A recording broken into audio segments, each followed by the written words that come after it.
Yo, we live. Hey man, welcome back to the Golden Goose DFS show. I am your host, Chandler Blakely, aka Goose, here today bringing you another edition of my starting five for Draftkings and Fanduel, alright? And before we get into that, we got the lineup review from the day before. I got my best lineup pulled up for y'all with the updated starting five. We had one to do a little better than this, but this is the one I had with. This is the best one I had with the updated starting five. It was a rough one for me yesterday, man. I'll pull it up right up for you. As you can see at the top, man, the story of my night, man. Nico Mannion, man, let me down tremendously. All right.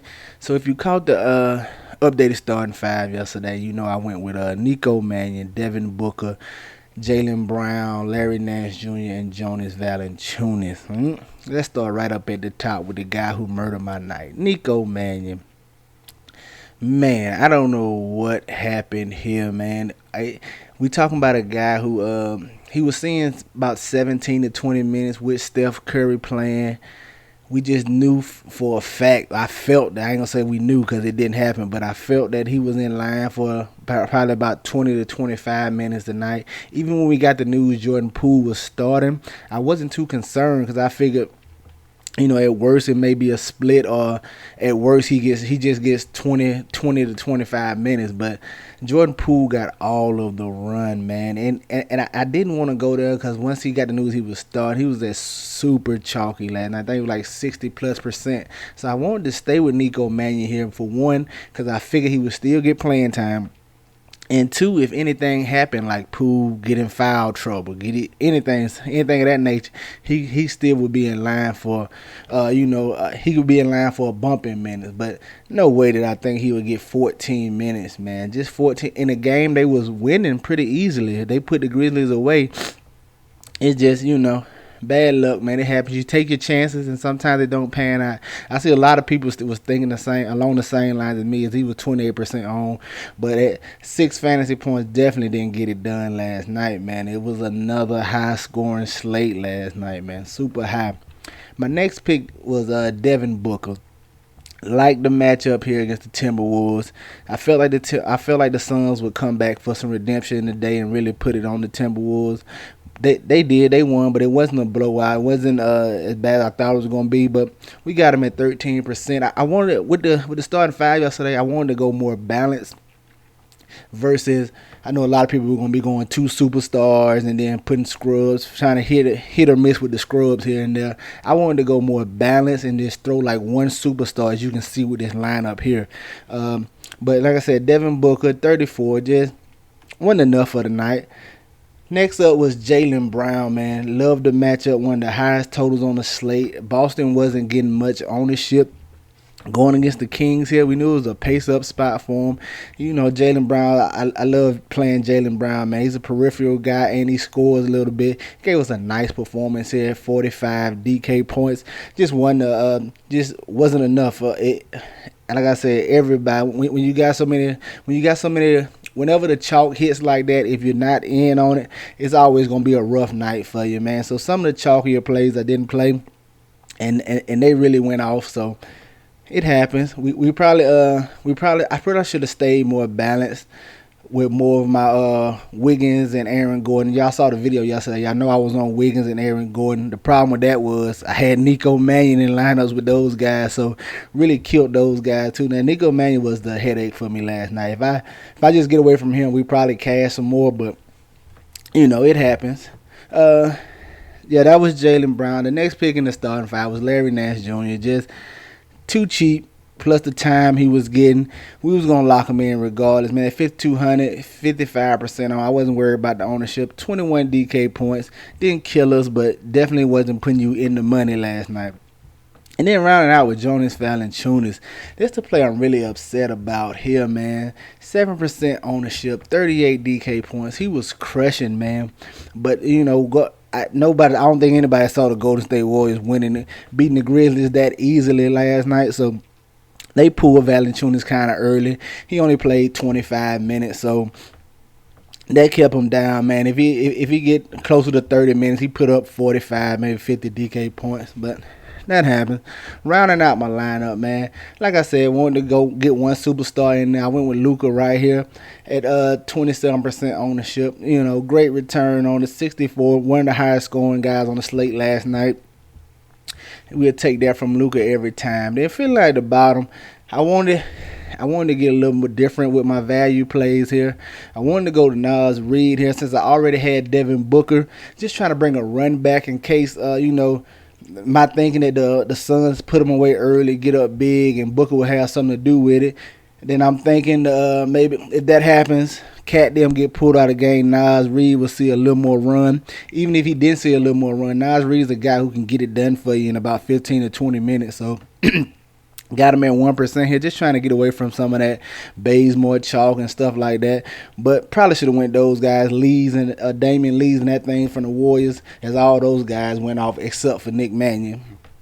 But hey, you take your chances, you lose sometimes. Then at the bottom, Grayson Allen, I thought he was a decent cheaper value play that nobody would be on, especially when I got the news he was starting. We got him at 2.1% ownership. 2.9, basically 3. He gave us 24 DK points right here for 3,700. Very solid right there for his price tag. Like I said, rough night, man. Daily fantasy, you're going to have some of those, man. You're definitely going to have some losing nights.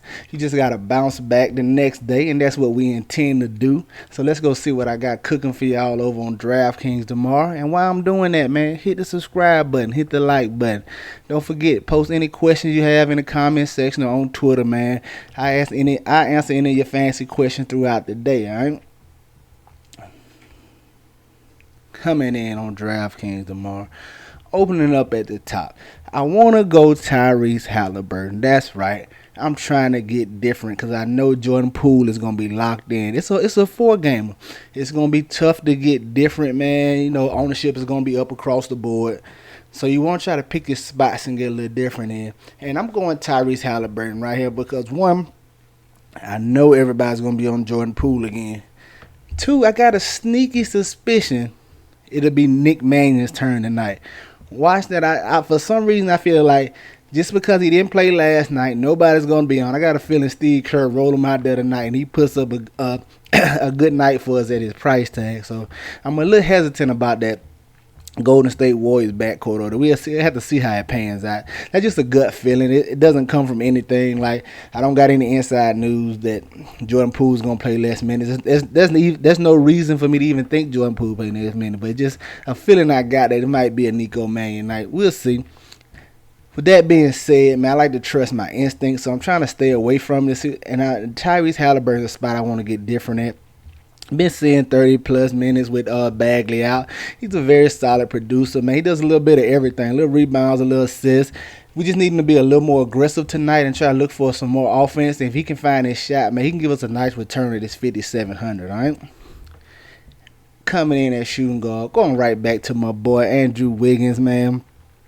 He put up a monster last night. I had him in certain spots. Like I said, just him with Nico Mannion killed all those Wiggins lineups I had.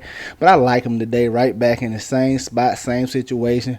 More playmaking opportunities, more ball handling opportunities. Probably won't give us a bigger game than he gave us last night, but that's in the cards because they're playing the same Memphis team again. So I'm looking for another solid performance out of him at the 6,300 price tag. Like him in the matchup. Coming in at small forward. Guy I want to run to. Marcus Morris Sr. for the Clippers, man. He's been very, very solid since he's moved into the starting rotation, averaging about 28 DK points since he's been starting. I like him at 4,800 price tag. Another value piece to add in tomorrow. I don't know how many value pieces you may need. There's nobody really to pay up for outside of Giannis. So it could be a nice balanced slate or a balanced build tomorrow. We just have to see how the news breaks. But I like going to Marcus Morris seeing his up-paced matchup against the Charlotte Hornets. Right? Coming in at power forward, going to Tobias Harris. The main scorer, man, he's been carrying the load since Embiid been out offensively. He gets a great matchup against the Sacramento Kings, highest total on the slate, up-paced matchup. I'm looking for Tobias Harris to have a very solid game. At least to see more possessions, so a few more shot opportunities for him in this matchup. Looking for him to take advantage right here. I like Tobias Harris at the power forward. And coming in at center, man, going right back to that game. Sacramento Philly game. Want to get as many pieces of that game as I can. It should be a good one. I want to go Rashawn Holmes here, man.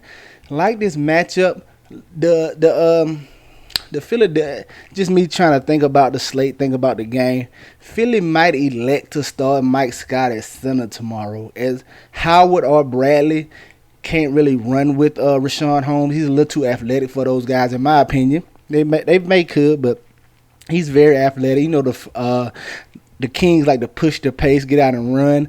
I don't think Howard or Tony Bradley can really keep up with him if they keep the pedal to the metal and keep the pace up. So they might elect to go Mike Scott, especially since Holmes is not a big imposing center. So just keep an eye on that and see how that starting lineup works. But I like going to Rashawn Holmes right here in this matchup. There you have it, guys. My starting five for DraftKings today: Tyrese Halliburton, Andrew Wiggins, Marcus Morris Sr., Tobias Harris, and Rashawn Holmes. All right, let's go take a look at FanDuel. Coming in on FanDuel, man, the guy I want to start out with over here, Jordan Poole, man. I'm gonna try him out over here, 4,600. It's not like I said, I'm going to give him a play over here. He's too cheap. He should play, but I'm still going to keep my eye out, man. I'm probably going to end up switching off with Jordan Poole. I'm not even going to lie to you. Just depending on how the news goes. As I say, I got a crazy feeling about that backcourt tomorrow. We'll see how it pans out. Coming in at shooting guard, man. Staying with Andrew Wiggins. 5,200, man. Just play him. Way too cheap over here on FanDuel. Yeah, I don't even got to go into detail. Just play him.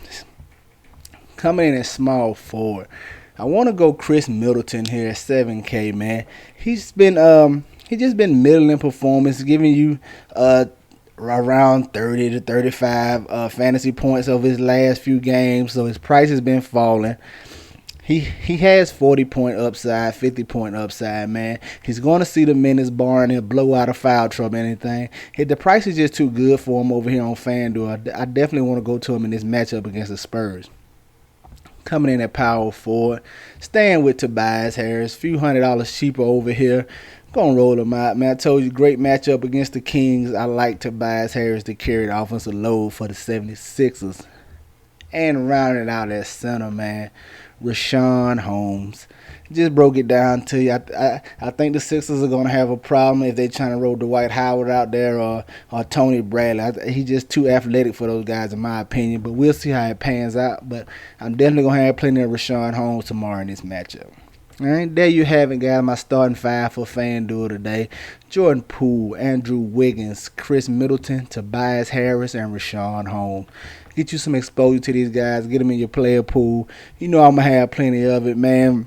Y'all know the motto: chances make champions. Y'all green up tonight. I'll see y'all tomorrow, all right? Let's go.